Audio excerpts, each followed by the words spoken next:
UNICEF and the World Health Organization are announcing that the Global Millennium Development Goal target has been met for cutting in half the number of people without access to safe drinking water. The report released today shows that at the end of 2010, nearly 90% of the world's population had improved sources of drinking water, but in sub-Saharan Africa, that number slips to 61%. Now, for more on the report released today is VOA's Margaret Besheer, who joins us from the United Nations in New York. Hi, Margaret. Hi, Dimi. It's nice to have good news for you for a change. I am so excited. So let's get straight to it. This is, of course, part of development goal number 7 to do with sustainable environment sustainability. So which countries have registered this progress? Well, worldwide or in Africa? Worldwide. Before we get to Africa, first of all, tell us the good parts. Yes. Sure. Okay, sure. So this keep in mind, is the world as a whole. And India and China have really reaped the benefits on this report. They've done very well, and it's been over a 20-year period to get to this point. So they've registered the most success in terms of access to clean drinking water and improved drinking water sources. But in Africa, we have a little bad news. It's not Africa is lagging behind. Sub-Saharan Africa is lagging behind. As you mentioned, only 61% have access to clean drinking water. But the good news is 273 million people in sub-Saharan Africa now do have access to clean drinking water, and that's 270 million people that didn't. So, I mean, it's progress. It's progress. And some of the countries in sub-Saharan Africa, such as Malawi, Burkina Faso, Ghana, Namibia, they are on track to meet the MDG goal.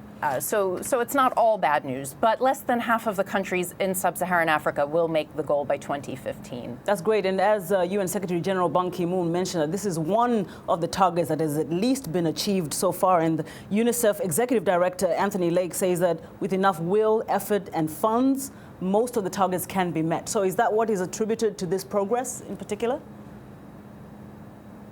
Yeah, and I think that governments finally see the importance of clean drinking water, for instance.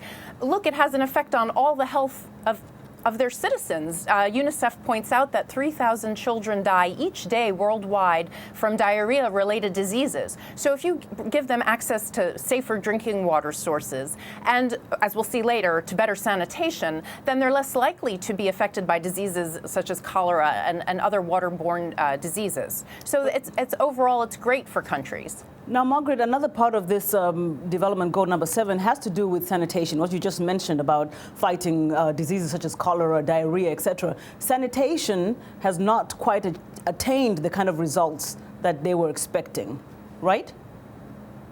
That's right, and that's worldwide. That's not just in sub-Saharan Africa. That is worldwide. The world is lagging behind.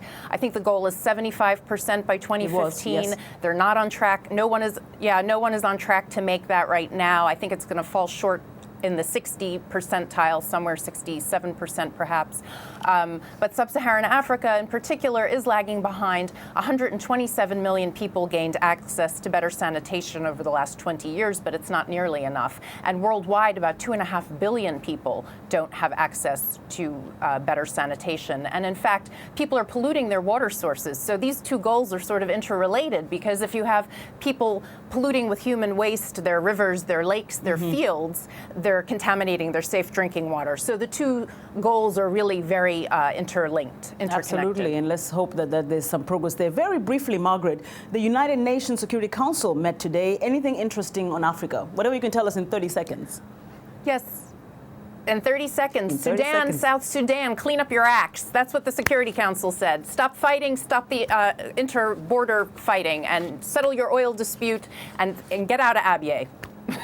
Well, you did it in 30 seconds. Thank you so much. Margaret, okay. Margaret Besheer joins us from the UN headquarters in New York. Had some very interesting information about progress on fighting one of the development goals.